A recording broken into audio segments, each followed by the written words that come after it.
La Comunidad Educativa de Aragón celebra junto a los niños el Día Escolar por la Paz, mediante actos, talleres y juegos celebrados durante esta semana. Este año la jornada se centra en sensibilizar a los más pequeños con la situación que vive el pueblo saharaui. El Día Escolar por la Paz lo celebramos hoy, aunque verdaderamente se celebra el día 30, que es el aniversario del asesinato de Mahatma Gandhi. Y bueno, pues este año lo hemos querido centrar sobre todo en el conflicto saharaui, porque es un conflicto muy silenciado.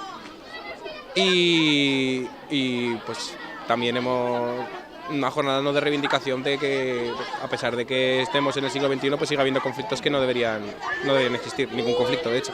Los chavales del Instituto Grande Cobián han celebrado la jornada este lunes con multitud de talleres, creación de chapas, pintacaras o fabricación de marcapáginas. Además, se ha leído un manifiesto mientras se realizaba un círculo humano por la paz. Con los talleres también muy animados y está muy bien, han dado su apoyo al Sáhara, que es lo que nosotros estamos buscando, y también al Día de la Paz. He leído el manifiesto en el que queríamos sensibilizar a la gente sobre todo por el tema del Sáhara, y anteriormente repartimos unas fichas por clase para que firmara la gente y las queremos presentar a la ONU para que se respeten los derechos humanos. La Asociación de Estudiantes de Aragón llevará a cabo esta jornada por 18 centros escolares aragoneses.